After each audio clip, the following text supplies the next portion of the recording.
নমস্কার, আমি ঋতুপর্ণা। শুরু করছি উত্তরের সংবাদ। বিস্তারিত সংবাদের দিকে নজর রাখবো, কিন্তু তার আগে দেখে নেব আজকের বিশেষ সংবাদ। আজ রামনবমী। জলপাইগুড়িতে জমজমাট রামনবমীর শোভাযাত্রা। সারা দেশের সাথে জলপাইগুড়ি শহরেও যথাযোগ্য মর্যাদায় পালিত হচ্ছে রামনবমী। পানীয় জল না দিলে ভোট দেব না এবার, এই স্লোগান তুলে রাস্তা অবরোধ করে বিক্ষোভ দেখালেন জলপাইগুড়ি শহরের 22 নম্বর ওয়ার্ডের বাসিন্দারা।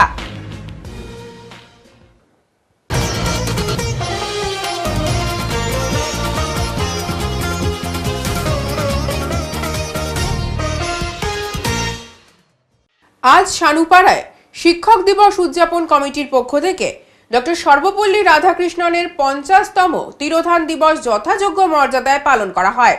আজ শানুপাড়ায় শিক্ষক দিবস উদযাপন কমিটির পক্ষ থেকে ডক্টর সর্বপল্লী রাধাকৃষ্ণনের 50তম তিরোধান দিবস শ্রদ্ধার সঙ্গে পালন করা হলো। ডক্টর সর্বপল্লী রাধাকৃষ্ণনের আবক্ষ মূর্তিতে মাল্যদান করেন ইঞ্জিনিয়ারিং কলেজের প্রাক্তন অধ্যক্ষ শ্রী জ্যোতির্ময় ঝম্পটি স্যার, শিক্ষিকা আলপনা নাগ সরকার, প্রাক্তন ব্যাংক অফিসার এসবি লামা, লোকহিতৈষী সংগঠনের পক্ষে সমাজসেবী প্রতাপ নিয়োগী, কবি পার্থ বন্দ্যোপাধ্যায়, সমাজসেবী তপন গুহরায় প্রমুখ। পুষ্পার্ঘ্য অর্পণ করেন প্রফেসর ভাস্কর দাস, প্রফেসর উজ্জ্বলী ঘোষ, এলাকার পঞ্চায়েত সদস্য গণেশ ঘোষ, সুজয় বাসপুর, অতসী সরকার, তিতলি সূত্রধর। মূল্যবান বক্তব্য রাখেন প্রফেসর জ্যোতির্ময় ঝম্পটি। শিক্ষক দিবস উদযাপন কমিটির সভাপতি আলপনা নাগ সরকার, কবি পার্থ বন্দ্যোপাধ্যায়। আজকের পুণ্যতিথিতে শিক্ষার অগ্রগতিতে অসাধারণ কাজ করে যাওয়া লোকহিতৈষী সংগঠনের সভাপতি প্রতাপ নিয়োগী মহাশয়কে সম্মানিত করা হয়। জলপাইগুড়িতে জমজমাট রামনবমীর শোভাযাত্রা। বুধবার সারা দেশের সঙ্গে জলপাইগুড়ি শহরেও যথাযোগ্য মর্যাদায় পালিত হচ্ছে রামনবমী। এই বিশেষ দিনে শহরের দিশারি ক্লাব ময়দান থেকে শুরু হওয়া এক বর্ণাঢ্য শোভাযাত্রা শহরের বিভিন্ন পথ পরিক্রমা করে। ভোটের একদিন আগে অনুষ্ঠিত এই বিশেষ শোভাযাত্রায় শহরের 8 থেকে 80 সবাই পা মেলান ভক্তি সহযোগে। এদিনের এই ধর্মীয় শোভাযাত্রায় শহরের অন্যান্যদের সঙ্গে পা মেলান জলপাইগুড়ি লোকসভা আসনে বিজেপি প্রার্থী ডক্টর জয়ন্ত কুমার রায় সহ বিশিষ্টজনেরা। রামনবমী উদযাপন কমিটির সভাপতি প্রদীপ চন্দ্র এই প্রসঙ্গে জানান, আজ সমগ্র দেশের সঙ্গে জলপাইগুড়ি শহরেও যথাযোগ্য মর্যাদায় পালিত হচ্ছে রামনবমী।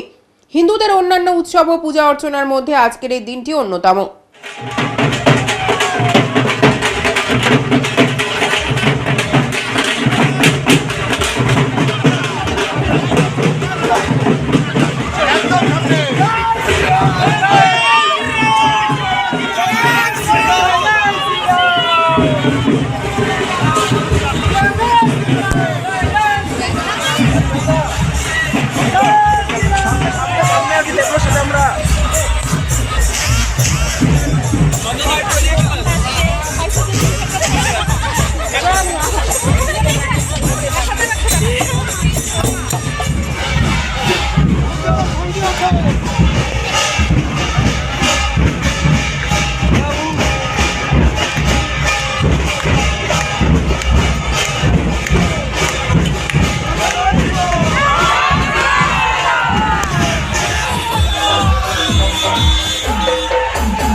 আজকে আমাদের রামনবমী উৎসব, সারা দেশব্যাপী রামনবমী উৎসব হচ্ছে।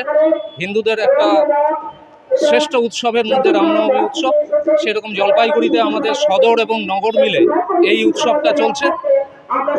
তা আমাদের এই উৎসবে আশা করি 10 থেকে 15 হাজার পুণ্যার্থী আমাদের ভক্তরা থাকবে, উপস্থিত থাকবে। হ্যাঁ, রাম ভক্তদের উৎসাহ অসাধারণ উৎসব। এখনো তো শহর গ্রামের থেকে লোক আমাদের এখনো আসেনি, শুধু সামান্য কিছু শহরের লোক এখন উপস্থিত আছে। খুব কম করে 10 থেকে 15 হাজার লোক আমাদের হবে। এরপরে আমাদের প্রসাদ বিতরণ আছে। রামনবমীর মিছিলে হাঁটা পুণ্যার্থীদের জলের বোতল বিতরণ করলেন সংখ্যালঘু ব্লক সভাপতি সহ অন্যান্য কর্মকর্তারা।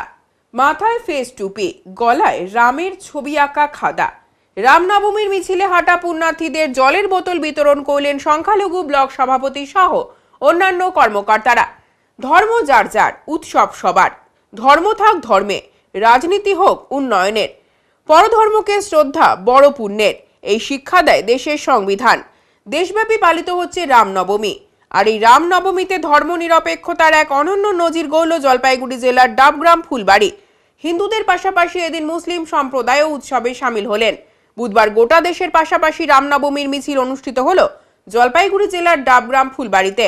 জয় শ্রীরাম স্লোগান দিয়ে মিছিলে হাঁটলেন প্রচুর মানুষ। আর মিছিলে হাঁটা তৃষ্ণার্ত পুণ্যার্থীদের জলের বোতল তুলে দিয়ে শুভেচ্ছা জানাতে দেখা গেল ডাবগ্রাম ফুলবাড়ি ব্লকের তৃণমূল সংখ্যালঘু সেলের সভাপতি শাহেনশাহ ফিরদৌস আলমকে। এই প্রসঙ্গে তিনি জানালেন, সংখ্যালঘু জেলা সভাপতির নির্দেশে ব্লক জুড়ে আমরা কর্মসূচি পালন করলাম। আমরা যারা পুণ্যার্থী যাচ্ছেন তাদেরকে আমরা জলপান করার ব্যবস্থা করেছিলাম। আমাদের সঙ্গে এখানটায় আমার ডাবগ্রাম ফুলবাড়ির বেশ কয়েকজন সংখ্যালঘু ভাইরা আছেন, ফুলবাড়ি 2 থেকে আসছেন এখানটায়।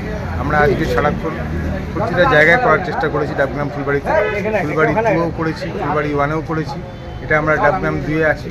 এখানে আমাদের সঙ্গে আমাদের জেলা পরিষদের সদস্যা মনীষা রায়ও আছেন এখানটায়, আমাদের অমিত ঝা, উনি আমাদের সমাজসেবী।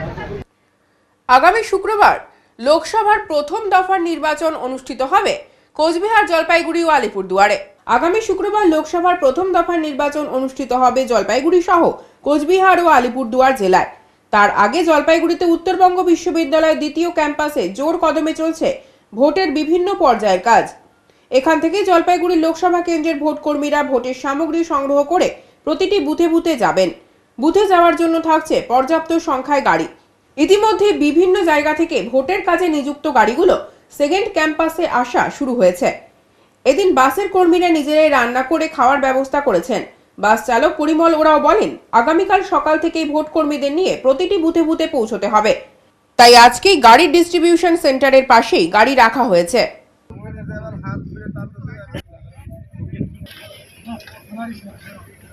আমরা ইলেকশন ডিউটি আসছি জলপাইগুড়ি ইঞ্জিনিয়ারিং কলেজে।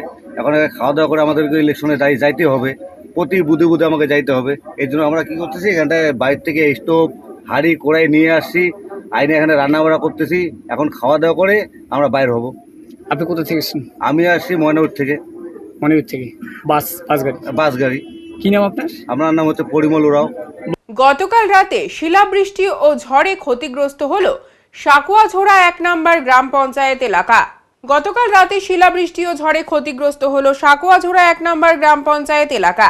কালবৈশাখীর তাণ্ডব আর শিলাবৃষ্টির দাপটে ব্যাপক ক্ষয়ক্ষতি ও লণ্ডভণ্ড হয়েছে ডুয়ার্সের বিস্তীর্ণ এলাকা বলে খবর। ক্ষয়ক্ষতির পরিমাণ কয়েক লক্ষাধিক বলে দাবি এলাকার উপপ্রধানের। এদিকে বানারহাটের গয়েরকাটা, তেলিপাড়া, আংরাভাষা সহ বিস্তীর্ণ এলাকায় প্রশাসনের কর্তারা কোনো প্রকার খোঁজ খবর নেয়নি ও দেখেনি বলেই অভিযোগ ক্ষতিগ্রস্ত পরিবারগুলোর। সরকারের কাছে ক্ষতিপূরণের আশায় সকলেই। গ্রাম পঞ্চায়েত কর্তৃপক্ষের দাবি, শুধুমাত্র সাকুয়াঝোড়া 1 নম্বর গ্রাম পঞ্চায়েতে ক্ষয়ক্ষতির পরিমাণ প্রায় 10 থেকে 12 লক্ষ টাকা। গয়েরকাটা চা বাগানের শ্রমিক মহল্লা সহ বিভিন্ন জায়গায় প্রায় 300-র ওপর পরিবারের বাড়ির টিনের চাল ফুটো হয়ে গিয়েছে। বিঘার পর বিঘা ফসলের ব্যাপক ক্ষতি হয়েছে বলে অভিযোগ। ঘটনা ব্লক প্রশাসন আধিকারিকদের জানানো হলেও এই মুহূর্তে নির্বাচনী আদর্শ আচরণবিধি চলায় গ্রাম পঞ্চায়েতের তরফ থেকে ক্ষতিগ্রস্ত মানুষদের সাহায্য করতে সমস্যা হচ্ছে বলে সূত্রের খবর। ওই যে হয়েছে ঘরে এরকম হয়েছে। ঘরে কি হয়েছে? চাল ফাটে গেছে? চাল ফাটে গেছে। আচ্ছা, জল ঢুকছিল রাত্রিবেলা? হ্যাঁ, জলের জন্য থাকতে পারিনি। তারপরে কি করলেন? এগুলো ওই যে বালতি আগাই দিয়েছি, ওগুলো তো জল পড়ছে। না মানে বাঁচলেন কিভাবে? ওই যে নিচে ঢুকে থাকছি। কিসের নিচে? চৌকির নিচে। প্রশাসনের তরফে কেউ এখনো খোঁজ খবর নিতে আসছে আপনাদের? না, কেউ আসেনি। কতটা ক্ষতি হয়েছে? অনেক ক্ষতি হয়ে গেছে। পঞ্চায়েতেরও কেউ খোঁজ খবর নেয়নি? ও তো আসি গেল, যখন আসি গেল 2 জন আসি গেল, খাই দেখে গেছে ইলেকশন আছে, আমরা কিছু করতে পারবো না, এরকম বললো। তো টিনের তো খারাপ অবস্থা আপনি বলছেন, তো রাত্রে যদি ফের বৃষ্টি হয় কতটা সমস্যা থাকবে, কতটা আতঙ্কের মধ্যে আছেন?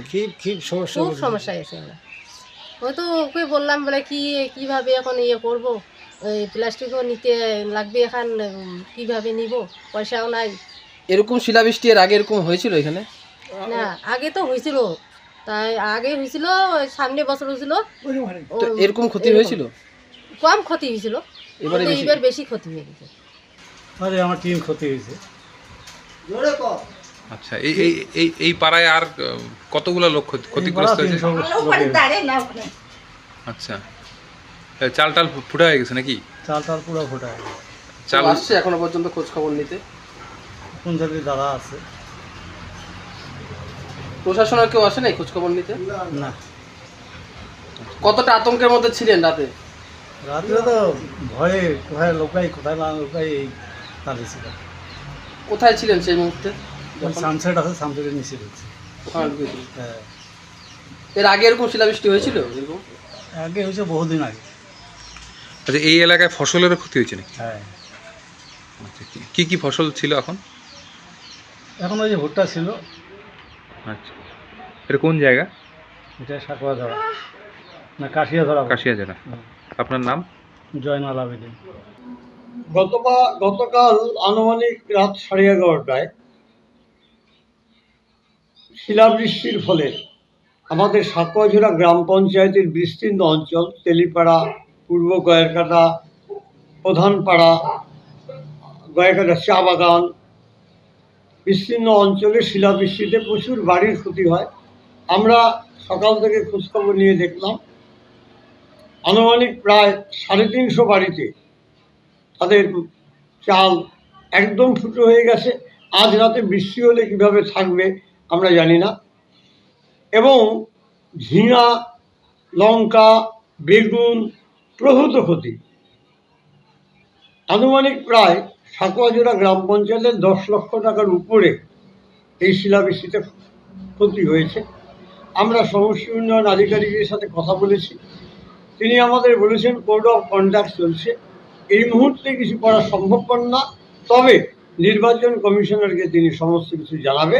আমরা গ্রাম পঞ্চায়েত থেকে CA2 রিপোর্ট পাঠিয়েছি। বাসন্তী পুজোর নবমী উৎসব জলপাইগুড়িতে। আজ নবমী।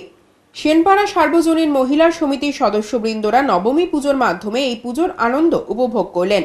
সকাল থেকে যজ্ঞ ও পুজো অর্চনা শুরু হয়। 3 দিন ব্যাপী তারা এই পুজোকে কেন্দ্র করে বিভিন্ন অনুষ্ঠানের আয়োজন করে থাকেন। এলাকার বাসিন্দারা সুন্দরভাবে উপভোগ করে এই পুজো। সম্পূর্ণ মহিলা দ্বারা পরিচালিত এই পুজো দেখতে অনেক মানুষই এখানে ভিড় করে সেনপাড়া মহিলা সমিতির পুজোতে। সেনপাড়া মহিলা সমিতির বাসন্তী পুজো কমিটির তরফে এদিন সকলের জন্য প্রসাদও বিতরণ করা হয়। উৎসব পালন হচ্ছে, কারা করছেন, কিভাবে করেন এটা মহিলা দ্বারা কি একটু বলেন? হ্যাঁ, আমরা তো গত 17 বছর ধরে করি সেনপাড়া সার্বজনীন মহিলা সংঘ। আর আজকে হচ্ছে নবমী, আজকে আমাদের যজ্ঞ। আর সবচেয়ে বড় কথা, আজকে আমাদের 12 বাড়ির ভোগ আছে। আর আমরা আমাদের পক্ষ থেকে গোটা জলপাইগুড়িবাসীকে জানাই নবমীর শুভেচ্ছা। কিভাবে আনন্দ উপভোগ করেন এই কয়দিন? মানে সাংঘাতিকভাবে। প্রথমত হচ্ছে আমাদের চাঁদা তোলা। এটা যেমন একটা প্রচণ্ড মানে দুর্বিষহ কাজ, তেমনি যখন শেষ হয়ে যায় তখন খুব দুঃখ হয়। তার কারণটাই হলো এটার আনন্দই আলাদা, প্রতিদিন 5টায় বেরোনো এটা হয়। তারপরে আমাদের পুজো শুরু হয়, আমাদের বাজার, আমরা সমস্ত বাজার আমরা মহিলারাই করি। তারপরে আমাদের সপ্তমীর দিন নবপত্রিকা স্নান হয়, করে আমাদের পুজো শুরু হয়। আর প্রতিদিনই আমাদের এখানে অনেকটা পরিমাণে ভোগ হয়, অন্নপূর্ণা পুজো হয়, চণ্ডীপাঠ হয়, অষ্টমীর দিন, নবমীর দিন যজ্ঞ হয়, 12 বাড়ি ভোগ হয়। এভাবেই বিসর্জনের দিন চলে আসে দেখতে দেখতে। আপনার নাম? মৌমিতা সেন। উত্তরের সংবাদে এখন সময় বিরতির, সঙ্গে থাকুন, ফিরে আসছে আরো সংবাদ নিয়ে। সব সময় সব দিকের সব খবর পেতে সাবস্ক্রাইব করুন, বেল আইকনটি প্রেস করে আপডেট থাকুন।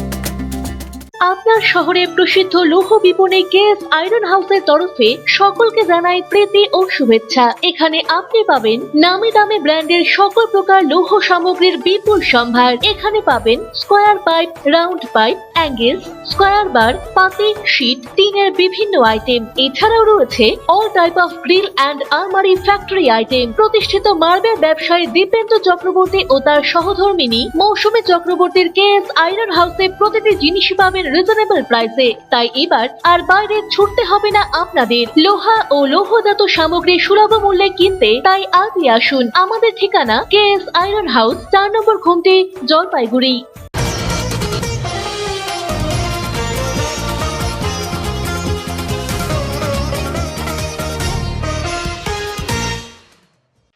পানীয় জল না দিলে ভোট দেব না এবার, এই স্লোগান তুলে রাস্তা অবরোধ করে বিক্ষোভ দেখালেন জলপাইগুড়ি শহরের 22 নম্বর ওয়ার্ডের বাসিন্দারা।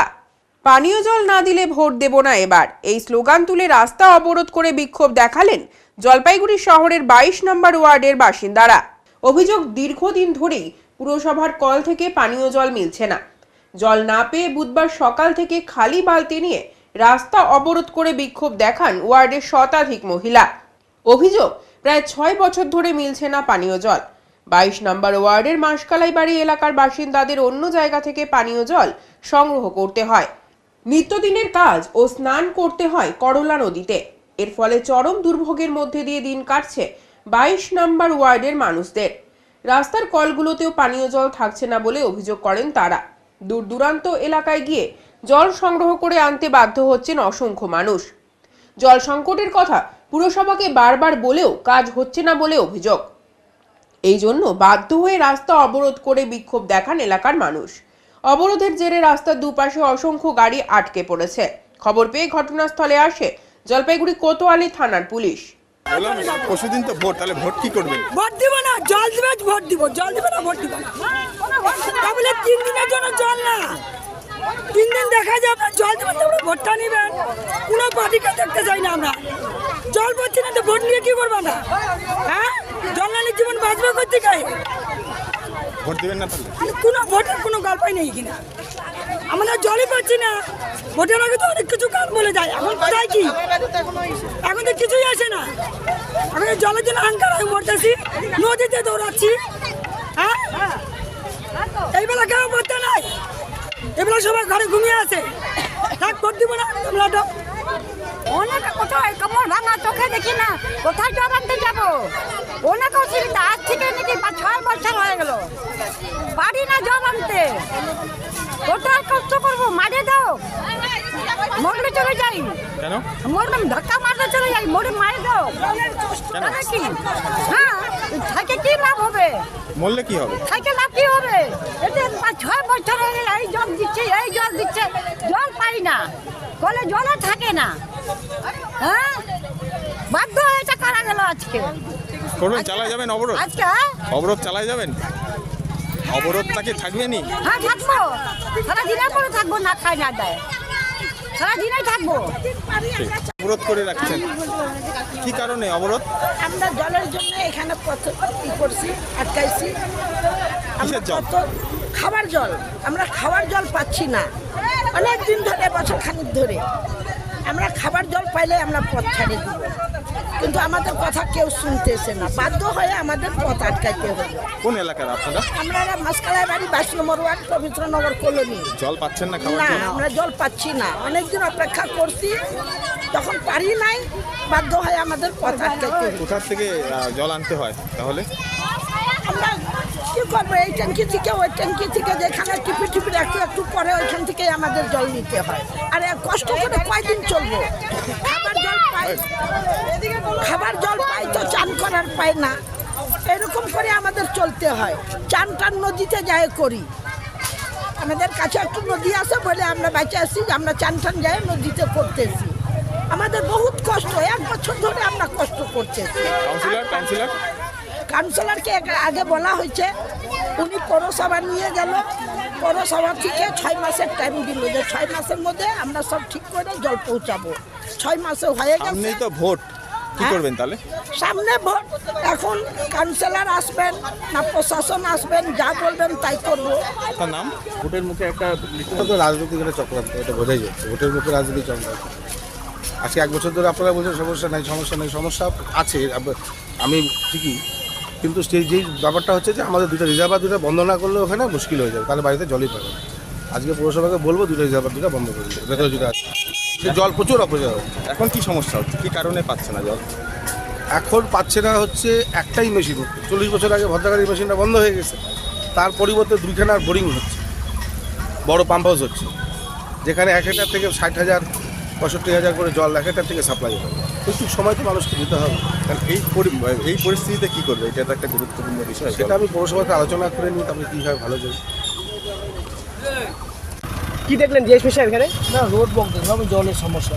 এটা কি দেখবেন, একটু বিষয়টা দেখবেন? না আমি একটু অন্য জায়গায় আমি আইসিকে বলে দিয়েছি। আইসিকে বলা হয়েছে, আইসি ভাই। ঠিক আছে, থ্যাংক ইউ। এখনো জ্বলছে জলপাইগুড়ির ডাম্পিং গ্রাউন্ড, তবে বড় কোনো অগ্নিকাণ্ডের ঘটনা নয় এবার। মাঝে বেশ কয়েকবার পুরসভার বালাপাড়ার ডাম্পিং গ্রাউন্ডে শুকনো আবর্জনার মধ্যে দাউ দাউ করে আগুন লাগার ঘটনা ঘটে। বারংবার ছুটে আসতে হয়েছিল দমকলকে। তবে বর্তমানে সেরকম বড় কিছু না ঘটলেও বিক্ষিপ্তভাবে আগুন জ্বলতে দেখা যাচ্ছে এলাকায়। এই বিষয়ে এদিন ডাম্পিং গ্রাউন্ড ইনচার্জ ফজলুল ইসলাম বলেন, ডাম্পিং গ্রাউন্ডে আগুনের কাজ আমাদের থাকে না। কেউ হয়তো ইচ্ছাকৃতভাবে এই কাজ করছেন। আমরা মানুষকে বারবার অনুরোধ করছি এখানে আগুন না জ্বালাতে, কিন্তু কিছুতেই এ বিষয়ে কর্ণপাত তারা করছেন না। এদিকে কয়েক মাস ধরেই এলাকায় এফএসটি তৈরি বাড়ি বাড়ি থেকে সংগ্রহ করা মল প্রসেসিং এর জন্য বিশালাকার চৌবাচ্চা তৈরি করা হচ্ছে। পুরসভা সূত্রে খবর, এই মল থেকেই ভবিষ্যতে সার তৈরি করবে পুরসভা। পাশাপাশি সংগৃহীত মল যাতে পার্শ্ববর্তী এলাকা ও নদীতে না পৌঁছে এলাকা দূষিত না করতে পারে, তার জন্য বড় এই রিজার্ভার তৈরি করা হচ্ছে। মল থেকে জল আলাদা করার পদ্ধতি এখানে থাকছে। শুকনো বা ড্রাই অংশ থেকে তৈরি হবে সার। ফজলুল বাবু বলেন, 1-1.5 বছরের মধ্যেই কাজটি সম্পন্ন হয়ে যাবে। মল থেকে রিসাইক্লিং এর মাধ্যমে জল আলাদা করে দেওয়া হবে। পুরসভার ভাইস চেয়ারম্যান সৈকত চট্টোপাধ্যায় বলেন, দ্রুত যাতে কাজটা শেষ করা যায় তার চেষ্টা চলছে। এখানে এটা হচ্ছে আমাদের ওই যে প্রজেক্ট আছে না, যেটা হচ্ছে আমাদের বাড়ি বাড়ি থেকে যেটা মল কালেকশন করা হয়, সেই মলটাকে এখানে একটা চৌবাচ্চার মতন তৈরি করে সেটাকে জলটাকে করে নিয়ে যেটা ড্রাই হবে সে মালটাকে আবার করে হবে, সার হিসাবে আর কি বিক্রি করা হবে আগামী দিনে। এটাকে স্টোর করা হচ্ছে এখানে আপাতত স্টোরের জন্য একটা জায়গা তৈরি করা হচ্ছে, যেটা প্লান্টেশনে করে যাতে মলটাকে কালেকশন করে এই জায়গায় এখন বিভিন্ন জায়গায় যাতে পরিবেশ যাতে এখানকার ক্ষতি না হয়, মানুষের যাতে কোনো ক্ষতি না হয়, তার জন্য এখানে সেই মলটাকে একটা চৌবাচ্চার মধ্যে রাখে সেটাকে আবার রিসাইকেল করে জলটাকে একদিকে চলে যাবে মলের থেকে, আর যেটা সার বার হবে সেটা জৈব সার হিসাবে সেটা অন্য জায়গায় যাবে। কতদিন থেকে চলছে কাজটা? এই কাজটা আজকে প্রায় 3 মাস ধরে চলছে। শেষ হওয়ার কবে শেষ হতে পারে? এটা আনুমানিক যেটা হচ্ছে নাকি 1 বছর থেকে 1.5 বছর লাগবে শেষ হতে। হ্যাঁ, এটা অনেক বড় প্রজেক্টের কাজ। আমাদের যে মাননীয় উপপৌরপতি উনি রক্ষণাবেক্ষণ দেখাশোনা করছেন, এটার দায়িত্বে আছেন উনি। বলছি এখনও দেখা যাচ্ছে বিভিন্ন জায়গায় আগুন ডাম্পিং গ্রাউন্ডে।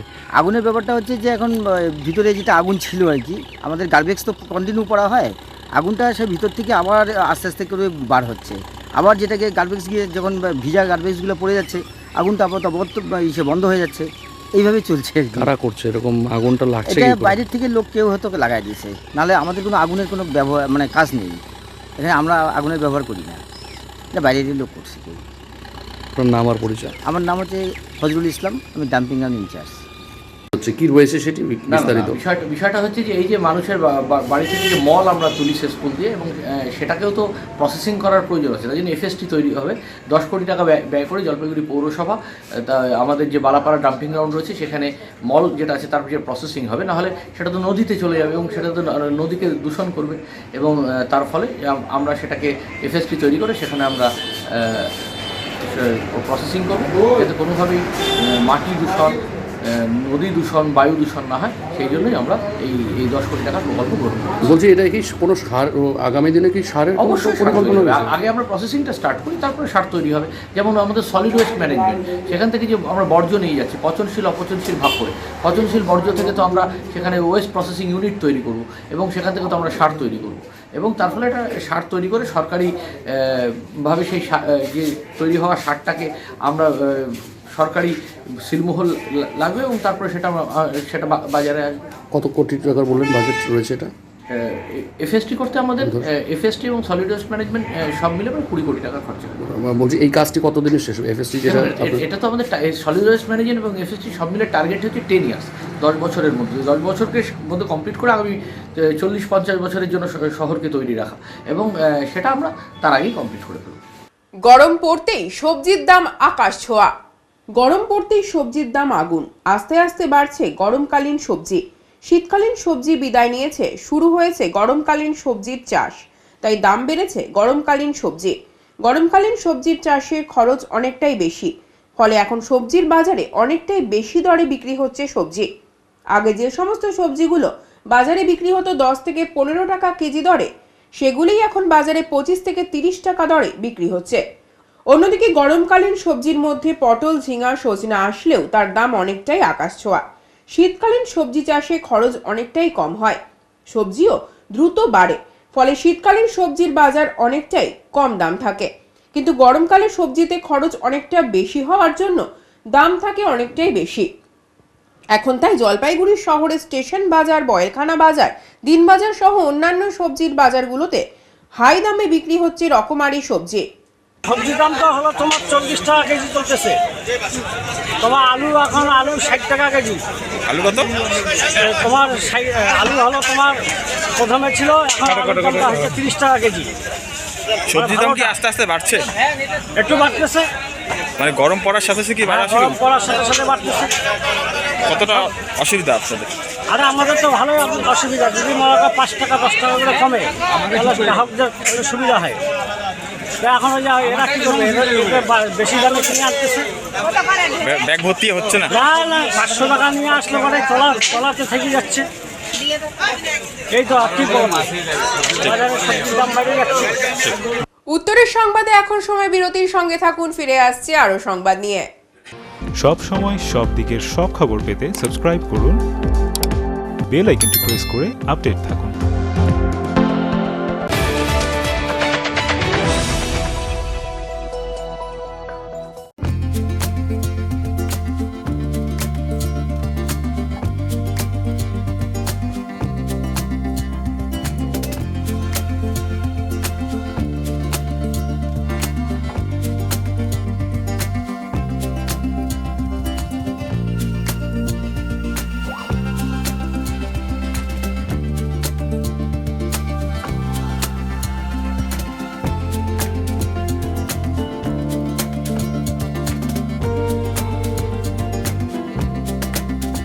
আপনাদের বিশ্বস্ত বস্ত্র প্রতিষ্ঠান দিনবাজার মদনলাল ব্রিজমোহন নিয়ে এসেছে হোম ফার্নিশিং এর এক্সক্লুসিভ শোরুম বেঙ্গল ফার্নিশিং। এখানে পাবেন আকর্ষণীয় মন মাতানো রেডিমেড পর্দা, পর্দার কাপড়, সোফার কাপড়, bedsheet, bed cover, towels, carpet, ডোহার, ব্লাইন্ডস, ওয়ালপেপার, কুইলস, ব্ল্যাঙ্কেট এবং অন্যান্য হোম ফার্নিশিং এর বিপুল সম্ভার। তাই আজই আসুন আমাদের নতুন শোরুমে। আমাদের ঠিকানা Bengal furnishing, Ukilpara, near Domino's, Jalpaiguri. যোগাযোগ করুন 9733355575 এই নম্বরে।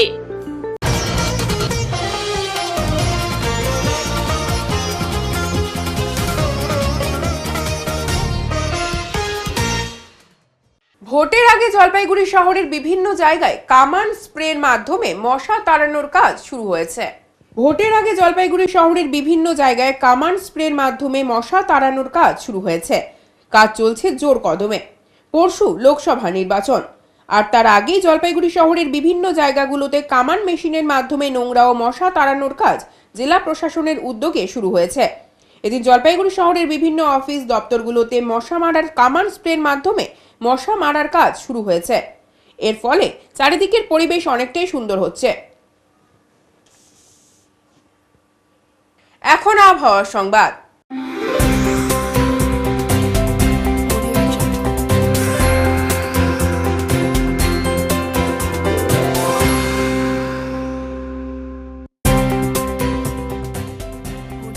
কেন্দ্রীয় আবহাওয়া দপ্তরের জলপাইগুড়ি কেন্দ্র থেকে পাওয়া তথ্য অনুযায়ী বুধবার দিনের সর্বোচ্চ তাপমাত্রা ছিল 33.2 ডিগ্রি সেলসিয়াস ও সর্বনিম্ন তাপমাত্রা ছিল 22.1 ডিগ্রি সেলসিয়াস। গত 24 ঘন্টায় বৃষ্টিপাতের পরিমাণ ছিল 3.8 মিলিমিটার। শেষ করার আগে আজকের বিশেষ সংবাদ আরো একবার। আজ রামনবমী। জলপাইগুড়িতে জমজমাট রামনবমীর শোভাযাত্রা। সারা দেশের সাথে জলপাইগুড়ি শহরেও যথাযোগ্য মর্যাদায় পালিত হচ্ছে রামনবমী। পানীয় জল না দিলে ভোট দেব না এবার। এই স্লোগান তুলে রাস্তা অবরোধ করে বিক্ষোভ দেখালেন জলপাইগুড়ি শহরের 22 নম্বর ওয়ার্ডের বাসিন্দারা। উত্তরের মন পরিবেশিত উত্তরের সংবাদ এখনকার মতো এই পর্যন্তই। নমস্কার।